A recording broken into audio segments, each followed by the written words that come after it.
L'édition 2016 de la Beijing Design Week pose un regard nouveau sur les quartiers traditionnels du vieux Beijing. CCTV français est allé voir ça de plus près. Depuis son ouverture économique en 1978, la Chine a été le pays de tous les records. En l'espace de quelques décennies, le pays en voie de développement a rattrapé les grandes puissances du monde pour en devenir la deuxième plus grosse économie. Le développement qui s'en est suivi a sorti de la pauvreté des millions de citoyens tout en exacerbant des disparités au sein de la population chinoise. De même, il a fait décupler la taille des villes sans se soucier de leur harmonie. À Beijing, par exemple, le contraste entre tradition et modernité est saisissant. Riche d'une histoire millénaire, mais aussi l'emblème de la croissance chinoise, la capitale de plus de 20 millions d'habitants est constamment en chantier. Particulièrement affectés par ces travaux de construction, les Rotong ont bien souvent dû céder leur place à des bâtiments plus modernes. Ces quartiers d'habitation traditionnels font pourtant tout le charme du vieux Beijing. Ils sont composés de Serhuyen, qu'un réseau d'allées qui s'étend d'est en ouest relie entre eux. De cette façon, les portes des cours carrées font face au nord ou au sud, en conformité avec les règles du Feng Shui. Ensemble, ces ruelles forment un véritable dédale.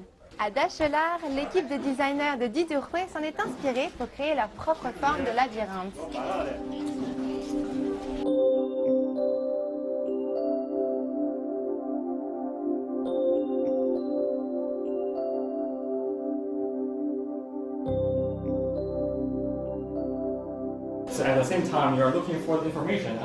Le labyrinthe sert à réveiller l'attention du visiteur qui doit y retrouver son chemin. Nos dessins permettent de mettre en évidence des phénomènes difficilement observables au quotidien et qui ont transformé la vie des citadins. Ici, on a schématisé la date du début de l'automne depuis 1950. On a constaté qu'il arrive de plus en plus tard dans l'année car les étés se rallongent. Personne ne le remarque, mais notre ville se réchauffe. Song Chong-chong fait partie de cette jeunesse brillante qui a fréquenté les universités les plus prisées du monde avant de rentrer en Chine pour aider à construire le pays. Élevé dans un hutong près de Horai, il a ensuite étudié l'architecture à Tsinghua, puis à Harvard, dont il est diplômé. Passionné d'histoire, il a choisi de rentrer à Beijing pour travailler à la préservation des hutong. Ici, on parle des infrastructures. Vous savez que Beijing a été la première ville chinoise à être équipée d'un métro. Le tracé des lignes suit celui des anciennes fortifications de la ville. C'est une façon de mettre l'histoire en perspective, tout en restant proche des préoccupations des Pékinois.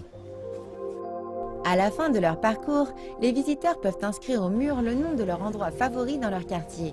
Ainsi, les murs de l'installation seront progressivement altérés par l'action du public et c'est là tout le concept de régénération des hutong de la Beijing Design Week. Elle souhaite développer un urbanisme participatif. Si Dachelar est considérée comme la rue commerçante par excellence de l'Empire du Milieu, il existe un hutong encore plus vieux. Il s'agit de celui de Sichahai. Aujourd'hui, l'écologie est à l'honneur. Nous nous sommes rendus sur place pour l'ouverture de Sichahai Easy Life.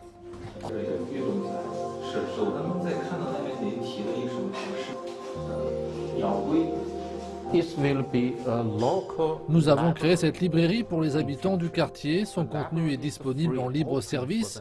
Il y a également une chambre d'hôtel qui peut accueillir un seul invité. Ce résident temporaire deviendra le responsable de la librairie pendant la durée de son séjour.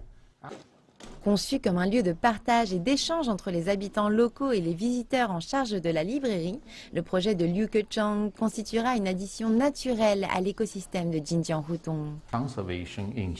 Cela fait plus de 20 ans que je travaille dans le domaine de la conservation des bâtiments. À Xi'an, mon travail porte principalement sur des sites archéologiques en ruine. C'est très intéressant, mais ce n'est en rien comparable au travail que l'on fait ici à Sichahai avec la Beijing Design Week. Parce que les hutong sont encore pleins de vie, je suis convaincu qu'ils vont trouver leur place dans le futur de la ville. Réconcilier hutong avec modernité, cela requiert d'impliquer les plus jeunes membres de la population.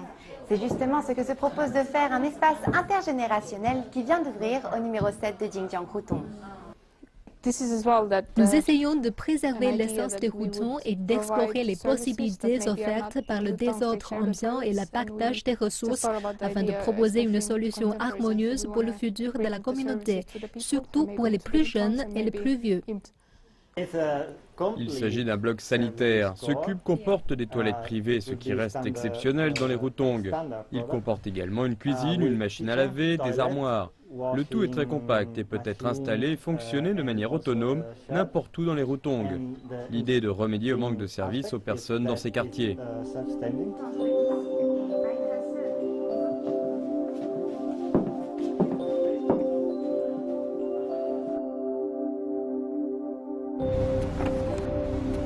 Lors de l'édition 2015 de la Beijing Design Week, le projet Baitasse Remade a été lancé afin d'équiper le Hutong ancestral de Baitasse d'installations culturelles de manière permanente. Le Baitasse Cinéma, ça va au-delà de simplement un cinéma. On a construit un amphithéâtre dans une maison, dans une cour. Il est aussi symbolique dans le sens où l'amphithéâtre, c'est non seulement un cinéma, mais c'est aussi l'agora, c'est aussi dans la tradition grecque, un espace de discussion, de loisirs, c'est un espace de discussion, ça peut être un espace politique, ça peut être un espace artistique. Donc, presque de façon allégorique, c'était aussi presque d'amener une tradition très européenne du débat public dans la domesticité de la petite cour des Rotongs. Bien plus qu'une simple exposition, la Beijing Design Week est un événement transformateur pour la ville.